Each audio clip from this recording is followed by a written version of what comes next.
Horlicks গুলিয়ে হাতে দিলাম। আর তোমরা হয়তো খেয়াল করলে আমি তার হাঁটুতে হাত দিয়ে দেখছিলাম। গতকালকে একটা বড় দুর্ঘটনার হাত থেকে আমরা বেঁচেছি। সেটা হচ্ছে রিয়ার বাবা রাতের বেলা কুয়ারপাড়ের দিকে গিয়েছিল বাথরুমে। তো সেখানে গিয়ে কুয়ারপাড়ের মধ্যে রিয়ার বাবা পড়ে যায়। ফট করে নাকি তার মাথাটা ঘুরে গিয়ে পড়ে গিয়ে সে হাঁটুতে ব্যথা পায়। হাঁটুটা ভীষণভাবে ফুলে আছে, ভলিনি লাগিয়ে দিয়েছি আর তাকে একটা ওষুধও খাইয়েছি, তবে ফোলাটা এখনও আছে। শুভ সকাল বন্ধুরা, সকলে কেমন আছো তোমরা? আশা করি ভালো আছো, সুস্থ আছো। আর তোমাদের আশীর্বাদ ও ভালোবাসায় আমিও ভালো আছি, আমার পরিবারের সকলেই ভালো আছে।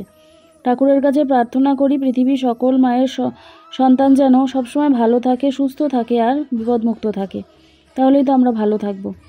কথাটা কেমন আজকে যেন জড়িয়ে যাচ্ছে, চিন্তা ভাবনায় আর ভালো লাগে না, জানো তো। কাকে নিয়ে কি করব আমি, খুব মনটার মধ্যে অশান্তি লাগছে।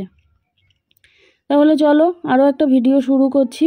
আশা করি আজকের ভিডিওটাও তোমাদের ভালো লাগবে। আর ভালো লাগলে আমার পাশে থেকো, এটুকুনি বলাই আমার, কি বলবো, তোমাদের কাছে আমার অনুরোধ যে আমার পাশে থেকো। তোমাদের আমার পাশে থাকা আমার খুবই প্রয়োজন, সেটা তোমরা বুঝতেই পারো। এই যে ডাল বসাবো আর ডিমটাকে খুব ভালো করে ধুয়ে নিচ্ছি। যদিও আমি আনার পরেই ধুয়ে রাখি, তাও যেহেতু ডালের মধ্যে দেব আবারও ভালো করে সুন্দর করে ধুয়ে নিয়ে তারপরে দিয়ে দিলাম। রিয়ার বাবাকে একটুখানি ডাল সেদ্ধ আর ডিম সেদ্ধ দিয়ে ভাত দিব। গতকালকে বললাম না, তার সুগারটা একটুখানি কমেছে। তো যেহেতু মাথাটা ঘুরে পড়ে গেছে, একটুখানি নিয়ে যাব তাকে ওই যে প্রেশার চেক করতে, প্রেশারটা আবার ওপর নিচ হলো কি না সেইটা দেখতে। তো এই যে তাকে একটু ভাতই দিয়ে দিলাম, কারণ সুগার কমছে বললাম তোমাদেরকে। আবার দুপুরবেলায় আসতে পারবে কি না, খেতে আসতে, তো সেই জন্য দিয়ে দিলাম।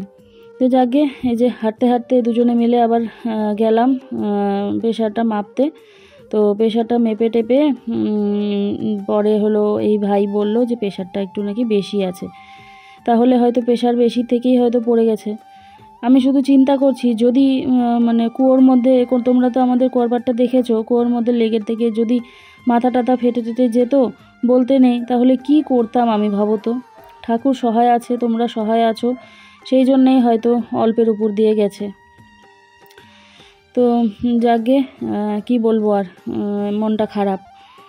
রিয়া যাবে বাপের বাড়িতে, ওর মায়েরও শরীরটা খারাপ। তো ভাবলাম কয়েকদিন ধরেই তো এই হাবিজাবি রান্না টান্না হচ্ছে, সোয়াবিন করলাম, এই ডাল আলু সিদ্ধ এই সমস্তই খাওয়া হচ্ছে। তো ও যেহেতু ডিমটা খেতে ভালোবাসে, তো ভাবলাম আজকে একটু না হয় ডিমের তরকারি করে ওকে খাওয়াই। কালকে তো চলেই যাবে, তো কদিন থাকবে বলতে পারছি না। তো সেই জন্য আজকে ডিম নিলাম। ডিমটা যেহেতু আমরা আধা করেই খেয়ে থাকি বেশিরভাগ, তো একজন কেউ বলেছিলে যে কাকিমা, ডিমটা যখন আধা খাও তাহলে গোটা ডিম খাওয়ার থেকে একটু কষ্ট করে না হয় তুমি এই যে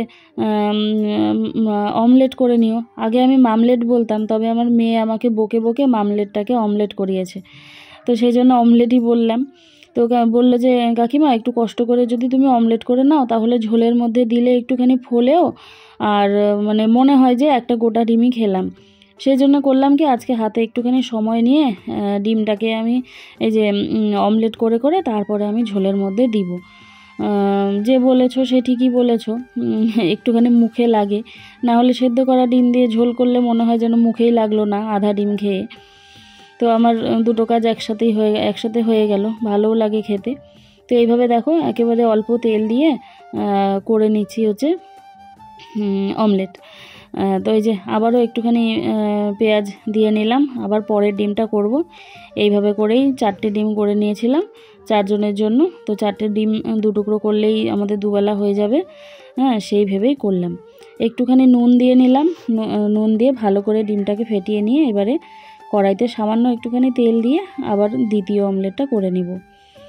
তো এইভাবে করে আজকে তরকারি করব। ওইদিকে আলুটাকেও আগে সেদ্ধ করে নিব, মশলা তো ভিজিয়েই দিলাম আগের থেকে, তাড়াতাড়ি রান্না হয়ে যাবে। আর ডালটা যেহেতু সিদ্ধ খাওয়া হলো, যে রিয়ার বাবাকে দিলাম, রিয়াকেও দিলাম, ডালটা আর পরে আর সোমবার দেওয়ার মতো সেরকম বাঁচেনি।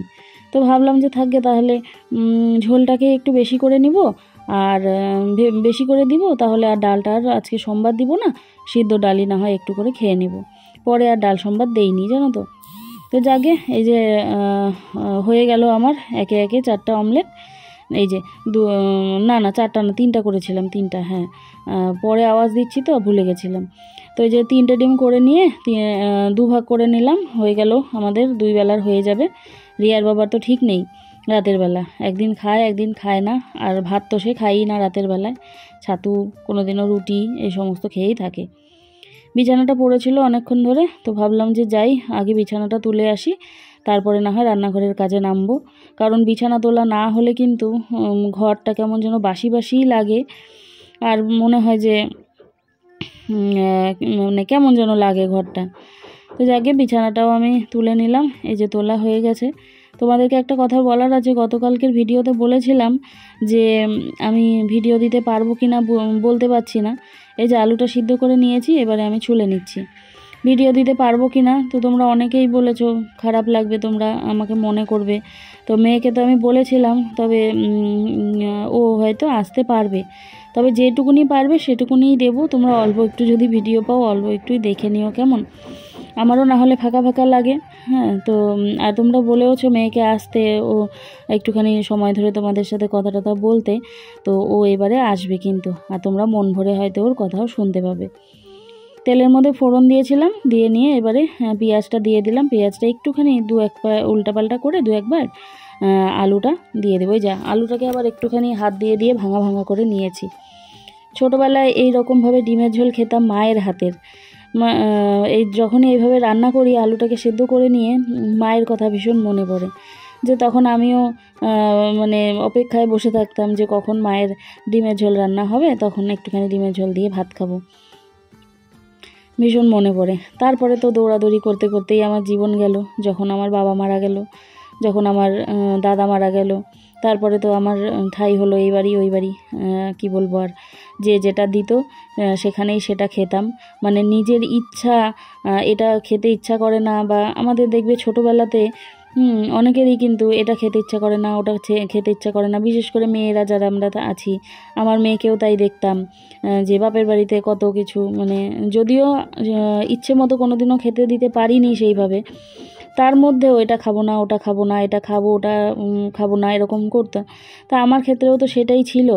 তবে যখন থেকে আমার ওই পরিস্থিতি হলো, তবে থেকে কি বলো তো, মানে সেই তখন থেকে আজও অবধি, আজকে পর্যন্তও আমি কিন্তু নিজের, কি বলবো আর, মনটা, নিজের মুখটা যেন বন্ধ করে নিয়েছি। যেটা হবে আমি সেটাই, মানে বেঁচে থাকার জন্য যেটুকুনি খাওয়া আর যেটুকুনি পড়া, আমি সেটুকুনিতেই সন্তুষ্ট এখনও অবধি। শরীর ঢাকার জন্য যেটুকুনি কাপড় লাগে সেইটুকুনি, আমার কোনো চাহিদা নেই যে আমার শাড়ি লাগবে। এই নতুন সবাইকে দেখি আশেপাশে নতুন কোনো ডিজাইনের শাড়ি। এই যে লবণ কম হয়েছিল, ফেনা উঠছিল, সেই জন্য একটুখানি লবণ দিয়ে নিলাম। এরপরে দেখবে তখন আর ফেনা কিন্তু উঠবে না। এই যে লবণটা দিয়ে দিলাম, তোমরা খেয়াল করো, ফেনা ফেনা কিন্তু আছে। এরপরে দেখবে, আর এই যে নেড়ে চেড়ে দিলাম, ফেনাটা থাকবে না, চলে যাবে। তো এটাই হচ্ছে সব থেকে বড় প্রমাণ। হ্যাঁ, তো এই যে ফেনাটা অনেকটাই চলে গেছে, মানে আরেকটু ফুটবে, যদিও থাকবে না আর, যেটুকুনি আছে সেটুকুনি ফেনাও থাকবে না। তো যাকে যেটা বলছিলাম, তখন থেকেই যেন নিজের মনটাকে আমি করে নিয়েছি, মানে যেটুকুনি যা পাবো সেটুকুনি তাই দিয়েই আমি চলবো। তো যা অনেকগুলো কথা বললাম তোমাদেরকে মনের কথা। তো মাঝে মাঝে ভাবি যে এই সংসারটাকে যেন আমি এইভাবেই ধরে থাকতে পারি। একটা মানুষও যদি সংসারের আমার মানে এমন তেমন হয়, এই যে অসুস্থ হয়, বা এই যে রিয়ার বাবা পড়ে গেছে, মনটা যে আমার এত ভীষণ খারাপ মানে লাগে, তখন খুব বেশি খারাপ লাগে। আমি কি বলবো আর, সবাই হয়তো চায়, শুধু আমি না, যে এই সংসারটাকে যেন আঁকড়ে ধরে থাকতে পারি, সংসারটা যেন কোনো দিনও না ভাঙে, এই সংসারের মানুষগুলো যেন সবসময় সুস্থ সবল থাকে। হ্যাঁ, এই চিন্তাই করি, ঠাকুরের কাছে এই প্রার্থনাই সবসময় করি। আসলে তিল তিল করে গড়ে তুলেছি এই সংসারটা, একটুখানিও যদি কালো মেঘ দেখি আমার ভীষণ ভয় করে। তো যাকে যে কটা বাসন ছিল মেজে নিলাম। তোমরা আজকে আমার কথাগুলো শুনতে পারবে কিনা বুঝতে পারছি না আমি, কিন্তু মানে কি বলবো আর, আমার মনে হচ্ছে আজকে জোরে আওয়াজ বেরোচ্ছে না।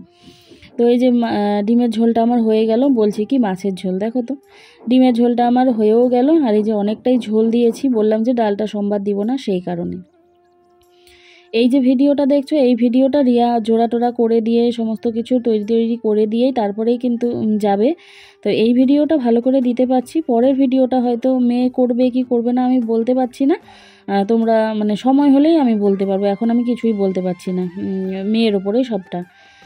এই জিন্সের প্যান্টটা গত বছর পূজায় মেয়ে দিয়েছিল ওর বাবাকে। ওর বাবা আবার জিন্সের প্যান্ট পরতে পছন্দ করে। বুড়োটা কি বলবো, দিন দিন যত বুড়ো হচ্ছে তত যেন মনটা জোয়ান হয়ে যাচ্ছে। তো এই যে জিন্সের প্যান্ট পরবে, আর জিন্সের প্যান্ট কাচতে তো আমার ভীষণ কষ্ট হয়, তো সেই জন্য খুব বেশি তাকে এই প্যান্টটা পরতেও দেই না আমি, মানে রেখে রেখে পরাই। তো বেশ অনেক দিন হলো এই প্যান্টটা ধুবো করছি, আজকে ধুয়েই নিলাম। তো যাকে জল তুলে তুলে করে নিচ্ছি। তারপরে আবার হচ্ছে আমাকে একটুখানি বেরোতেও হবে। হ্যাঁ, আজকে তো বৃহস্পতিবার গো, তোমাদের তো বলতেই ভুলে গেছি, আজকে বৃহস্পতিবার, পুজো আছে। ফুল তো হয়ে যাবে, তবে পানটা তো কিনে আনতে হবে বাড়িতে তো আর পানের গাছ নেই, তাই না? তো ওই যে পেছনে দেখছো একটা জবা ফুল ফুটে আছে, তাকিয়ে আছে জানো এইদিকেই। তো এই যে প্যান্টটা মেলে দিলাম এক সাইড করে, যাতে জল টপ টপ করে পড়লে পরে কারো গায়ে না পড়ে। ঘরে এসে তৈরি হয়ে বেরিয়ে পড়লাম, বন্ধনের টাকা দিব, আর তার সাথে ওই যে এই যে পান নিয়ে আসলাম, বৌমাকেও দিলাম আর আমিও রাখলাম। ও আবার পান খায়, তো ওখান থেকে ও খাবে, পূজাতেও দিবে, তো পান সুপারি নিয়ে আসলাম, পূজা দেওয়া হয়ে যাবে। তো রেখে দিলাম জায়গা মতো, দিয়ে রেখে দিয়ে এই যে এই আমার কি বলবো আর পছন্দের আমার এই শোকেসটাকে একটুখানি মুছে নিচ্ছি। ধুলা টুলা থাকলে দেখতে ভালো লাগে না। আর এইটুকুনই তো কাজ ঘরের মধ্যে, কাজ করব না তো আর করবো কি বলো তো? কাজ না করে বসে থাকা যায়? চোখের সামনে যদি ধুলো ময়লা দেখি, বসে কি থাকা যায়? প্রায়ই দেখো তোমরা আমি মুছে টুছে পরিষ্কার করে রাখার চেষ্টা করি, জানি না কতদিন পারবো, তবে যতদিন পারবো নোংরা ময়লা দেখে আমি চুপ করে বসে থাকতে আমি পারবো না। চিরুনিগুলো একটু ময়লা ময়লা হয়েছিল, সেই জন্য নিয়ে চলে আসলাম কুয়োর পাড়ে। এই যে একটা কি বলবো আর ব্যবহার করা হয় না এরকম একটা ব্রাশ আমি রেখেই দিয়েছি চিরুনি পরিষ্কারের জন্য। তো সেই ব্রাশটাকে দিয়েই একটুখানি সাবান দিয়ে চিরুনি দুটো পরিষ্কার করে নিলাম, একটা বুড়ার আর একটা আমার চিরুনি। আর ওদের ঘরে চিরুনি তো ওদের ঘরেই, তো এই যে দুজনের দুটো চিরুনি এই সমস্ত নাকি একজনেরটা একজনই ব্যবহার করতে হয়, তো সেই জন্যে দুজনের জন্য দুটো। তো এই যে হয়ে গেল ধোয়া, এবারে রোদে দিয়ে দিই। এই যে এখানে ওই যে বৌমার হচ্ছে সুপারি, শুকনো লঙ্কা, মানে কাঁচা লঙ্কাটাকেই শুকানো। এদিকে দেখো বড় নাতনি বসেছে আঁকতে। ওর আঁকার হাত ভীষণ ভালো, তবে ও যতখানি জিনিসের দরকার, যতখানি রঙের দরকার, ততটা ওকে কিছুই দিতে পারি না আমরা। তার মধ্যে থেকেও ও কিন্তু এইভাবে করেই শিখেছে অবশ্যই, তবে পয়সার জন্য, টাকার জন্য ওকে এখন ছাড়িয়ে দেওয়া হয়েছে। যত উঁচু ক্লাসে উঠছে, মানে ড্রয়িংয়ের জন্য, তত বেশি টাকা পয়সা বেড়ে যাচ্ছে, তো এখন ওকে ছাড়িয়ে দেওয়া হয়েছে। কিন্তু ওর যে ওই নেশাটা, সেটা ও ছাড়তে পারেনি, ঘরে বসে বসে এইভাবেই রং করে। মাঝে মাঝে মনে হয় যে ইস, টাকার জন্য উঁচু ক্লাসেরগুলো পড়তে পারলো না, যদি পড়াতে পারতাম, মানে এই যে ড্রয়িংয়ের কথা বলছি। তো ছাড়িয়ে দেওয়া হয়েছে গো। তো দেখো এই যে ফুলগুলোও ফুটেছে আজকে বেশ ভালো, তখন ওটা উঁকি মারছিল দেখলে। আবার এই দিকে দেখো এই গাছটা যা ফুল দিচ্ছে না, বলবো না বাবা, আবার যদি নজর লেগে যায়। তো ডেলি দুটো তিনটে করে দিচ্ছে, জানো তো। বৃহস্পতিবারের পূজাটাও আজকে খুব ভালোই হবে। তো পুজো টুজো দেওয়া হয়ে গেল, আমিও উঠোনটা ঝাড়ু দিয়ে চানটা করে এসে আন্নিক করে বসে পড়লাম খেতে। আর এই যে তরকারিটা দিয়ে খেতে বসেছি, আমার মেয়ের কথা আমার ভীষণ মনে পড়ছে। কারণ এই যে মামলেট করে ডিম, না মামলেট না, অমলেট বলে তাই না, অমলেট করে এই যে ডিমের তরকারি আমার মেয়েটা খেতে ভীষণ ভালোবাসে, খায়, শ্বশুরবাড়িতে খায়। তবে মায়ের মন তো, মায়ের মন সবসময় বলে যে এই মেয়েটা যদি কাছে থাকতো, একটু যদি খাওয়াতে পারতাম। মা তো আর কি বলবো, মেয়ের পছন্দ তো সব কিছুই জানে, তাই না, যে মেয়ে কী খেতে ভালোবাসে আর কী খেতে ভালোবাসে না। তো যাকে রিয়াকেও দিয়ে দিলাম খেতে, এদিকে আমিও বসে পড়লাম। খাওয়া দাওয়া শেষ হতে হতেই এইদিকে দেখো নেমে পড়লো ঝুমঝুমিয়ে বৃষ্টি। এখন এই বৃষ্টিরই দিন কখন চলে আসবে বলা যায় না। তো সমস্ত জামা কাপড় দৌড়াদৌড়ি করে তুলে নিলাম, বৃষ্টির মতো বৃষ্টি হতে থাক।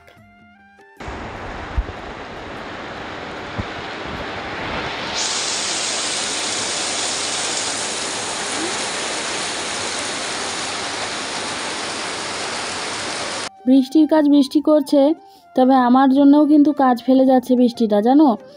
এই দেখো বৃষ্টি হলেই, যেহেতু সামনেটা টিনটা বাড়ানো নেই, এই যে সারা বারান্দা ভিজে যায় ছিটে ছিটে এসে।